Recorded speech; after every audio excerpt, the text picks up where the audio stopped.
नमस्कार। दोपहर समाचार में आपका स्वागत है।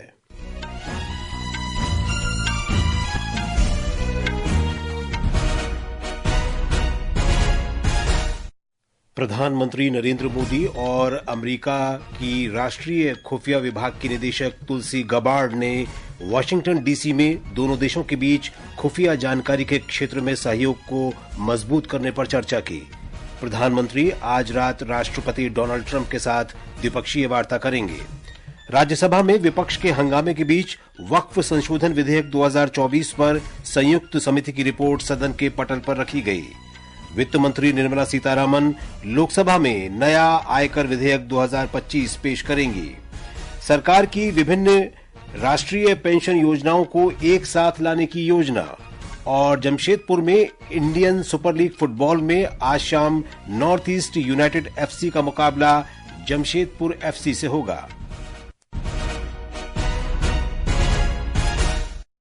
दोपहर समाचार के साथ मैं विशाल शर्मा।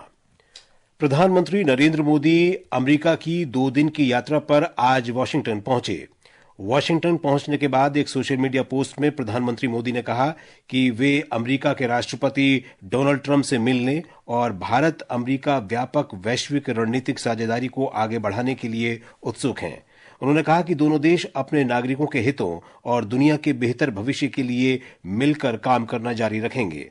अमेरिका की राष्ट्रीय खुफिया विभाग की निदेशक तुलसी गबार्ड ने आज वाशिंगटन में प्रधानमंत्री नरेंद्र मोदी से मुलाकात की। एक रिपोर्ट। श्री मोदी और सुश्री गबार्ड के बीच चर्चा में द्विपक्षीय खुफिया सहयोग बढ़ाने, विशेष रूप से आतंकवाद विरोधी रणनीति, साइबर सुरक्षा, उभरते खतरों और रणनीतिक खुफिया जानकारी साझा करने पर चर्चा हुई। उन्होंने सुरक्षित, स्थिर और नियम आधारित अंतर्राष्ट्रीय व्यवस्था के प्रति अपनी प्रतिबद्धता की पुष्टि करते हुए आपसी हित के क्षेत्रीय और वैश्विक विकास पर भी विचारों का आदान प्रदान किया। आज प्रधानमंत्री मोदी और राष्ट्रपति ट्रंप द्विपक्षीय और प्रतिनिधि मंडल स्तर की वार्ता करेंगे। श्री मोदी का अमेरिकी प्रशासन के वरिष्ठ नेताओं, व्यापार जगत के दिग्गजों और भारतीय समुदाय के सदस्यों के साथ बातचीत करने का भी कार्यक्रम है। दोनों देशों के बीच व्यापार, निवेश, प्रौद्योगिकी, रक्षा सहयोग, आतंकवाद का मुकाबला, भारत प्रशांत क्षेत्र की सुरक्षा और भारत और अमेरिका के लोगों के बीच में संबंधों को लेकर आपसी सहयोग मजबूत रहा है और श्री मोदी की इस यात्रा से यह संबंध और प्रगाढ़ होने की उम्मीद है। अनुपम मिश्र, आकाशवाणी समाचार, दिल्ली। वक्फ संशोधन विधेयक 2024 पर संसद की संयुक्त समिति की रिपोर्ट पर विपक्षी सदस्यों के हंगामे के बीच आज लोकसभा को दोपहर 2 बजे तक के लिए स्थगित कर दिया गया। दोपहर 2 बजे के बाद सदन की कार्रवाई फिर शुरू होने पर रिपोर्ट सदन में पेश की गई। राज्यसभा में भी कुछ समय के लिए कार्रवाई स्थगित करनी पड़ी। आज सुबह जब लोकसभा की बैठक शुरू हुई तो कांग्रेस, डीएमके और समाजवादी पार्टी सहित विपक्षी सदस्यों ने हंगामा किया। लोकसभा अध्यक्ष ओम बिरला ने विपक्षी सदस्यों से बार बार आग्रह किया कि वे सदन की कार्यवाही चलने दें।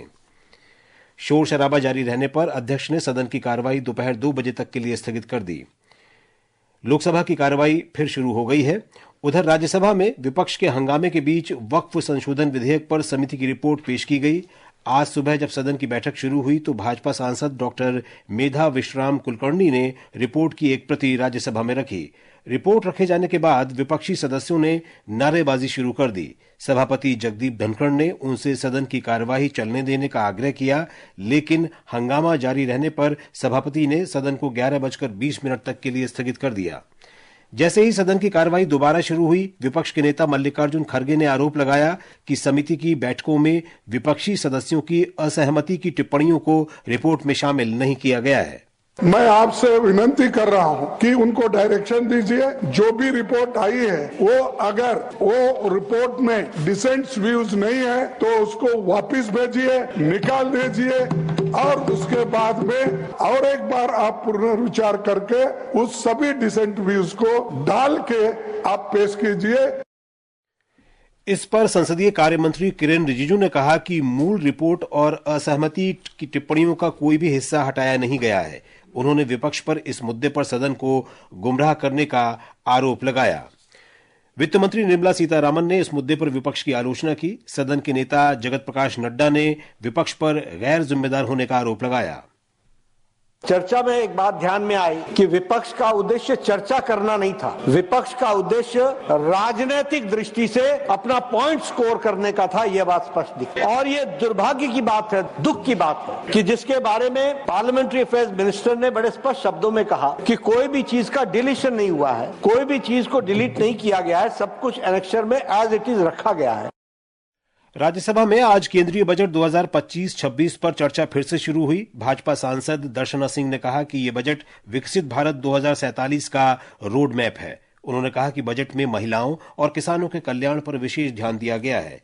कांग्रेस सांसद इमरान प्रतापगढ़ी ने सरकार की आलोचना करते हुए कहा कि मनरेगा के लिए बजट आवंटन नहीं बढ़ाया गया है। चर्चा जारी है। इस बीच वित्त मंत्री निर्मला सीतारामन आज शाम बजट 2025-26 पर चर्चा का जवाब देंगी। सरकार विभिन्न राष्ट्रीय पेंशन योजनाओं को एक साथ लाने की योजना बना रही है। राज्यसभा में पूरक प्रश्नों का उत्तर देते हुए श्रम और रोजगार मंत्री डॉक्टर मनसुख मांडविया ने कहा कि असंगठित क्षेत्रों के लोगों के लिए कई पेंशन योजनाएं उपलब्ध हैं। इनमें अटल पेंशन योजना, पीएम श्रमिक मंथन और पीएम श्रम योगी मंथन शामिल हैं। ईपीएफओ में जो एनरोलमेंट होते हैं उसके भी लाभार्थी, उसको तो ऑलरेडी पेंशन मिल रहा है। ऐसे लोगों की संख्या 78,000 से 80 लाख के आगे पीछे है। वैसे ही अटल पेंशन योजना है। आज तक 5.55 करोड़ लोग अटल पेंशन योजना के साथ जुड़े हुए हैं और 3,000 से 5,000 तक की पेंशन सिक्योरिटी देते हैं। सरकार ने बताया है कि भूकंप के खतरे को कम करने के लिए बहुआयामी रणनीति अपनाई गई है। राज्यसभा में आज अनुपूरक प्रश्नों का उत्तर देते हुए पृथ्वी विज्ञान राज्य मंत्री डॉक्टर जितेंद्र सिंह ने बताया कि सरकार ने समय समय पर दिशा निर्देश भी जारी किए हैं ताकि ये सुनिश्चित किया जा सके कि लोग प्राकृतिक आपदाओं से उत्पन्न होने वाली स्थितियों से निपटने के लिए तैयार रहें।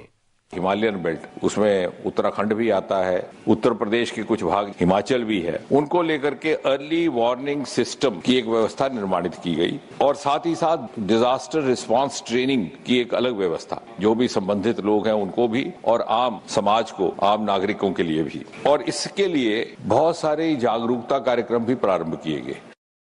ये समाचार हमारी वेबसाइट www.newsonair.gov.in और हमारे न्यूज ऑन एआईआर ऐप पर भी उपलब्ध हैं।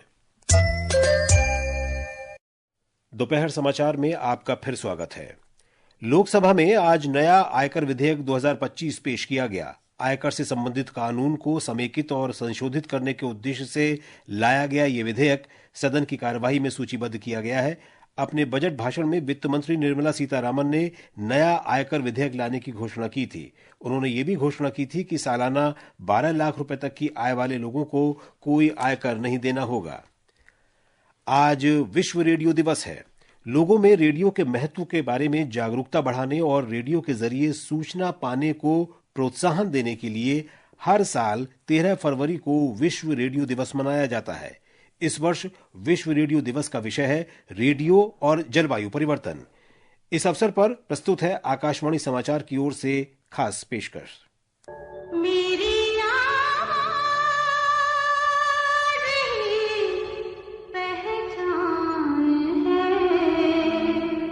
आज विश्व रेडियो दिवस पर चलिए बात करते हैं कुछ आवाजों की जिन्होंने श्रोताओं के दिलों में खास जगह बनाई। जाने माने समाचार वाचक देवकीनंदन पांडे का रेडियो के बारे में क्या कहना था, आइए सुनते हैं। हमारी आवाज ही लोगों के कानों तक जाती है। वैसे रेडियो की इम्पोर्टेंस साढ़ा मैं ये बात आपको बता दूं कि अभी इस मुल्क में खत्म नहीं होगी। गाँवों का मुल्क है तो वहाँ तो रेडियो की उतनी ही इम्पोर्टेंस आज भी है जितनी पहले थी। बचपन में जब अमीन सियानी का हर दिल अजीज कार्यक्रम बिनाका गीत माला सुनते तो लगता कि ये आवाज किसी दूसरी दुनिया से आती है। भाइयों, अब आप बैठ जाइए जल्दी से अपने रेडियो दोस्त अमीन सायानी के साथ गीत माला की छाँव में। कौन आया?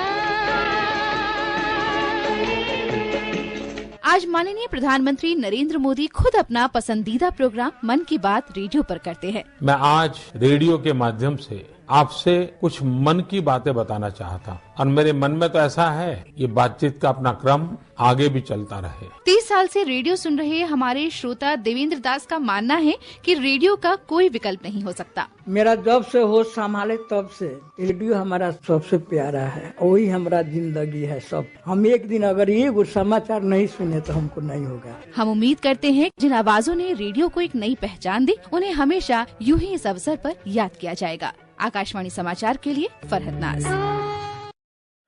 प्रधानमंत्री नरेंद्र मोदी ने विश्व रेडियो दिवस पर लोगों को शुभकामनाएं दी हैं।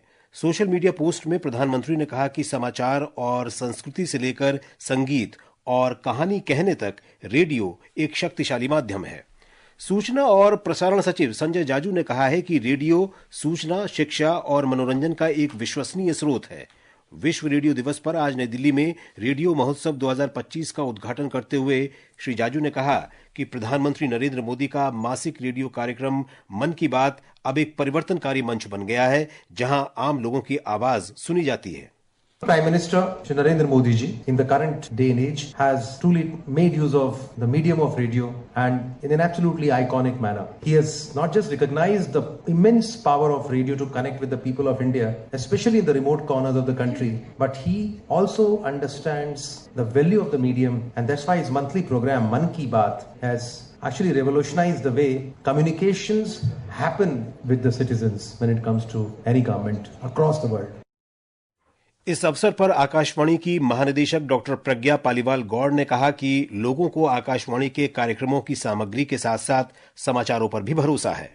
All India Radio has always committed itself towards resilience and bringing about awareness about climate change. As it was mentioned earlier, the reach of Akashvani is almost 90% of the population and 98%, and all the FM part also, it almost covers about 75% of the population. So we are reaching everywhere, all parts of the country. वित्त मंत्री निर्मला सीतारामन द्वारा आज लोकसभा में नया आयकर विधेयक पेश करने के बाद लोकसभा की कार्रवाई 10 मार्च तक के लिए स्थगित कर दी गई। और अब खबरें महाकुंभ से।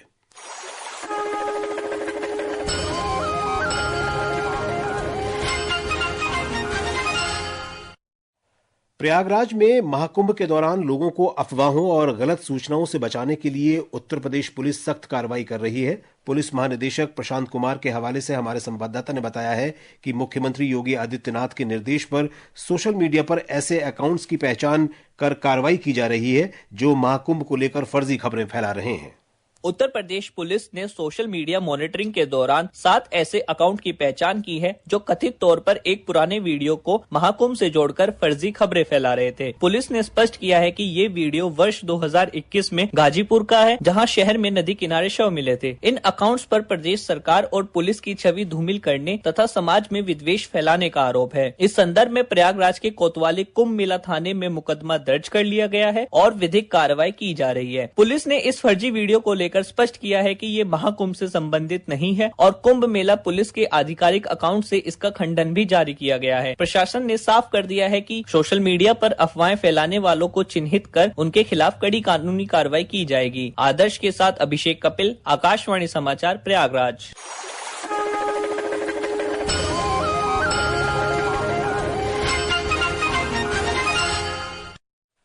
राजस्थान के कोटा में दिल्ली मुंबई एक्सप्रेस वे पर आज महाकुंभ के 57 तीर्थयात्रियों को ले जा रही बस एक ट्रक से टकरा गई।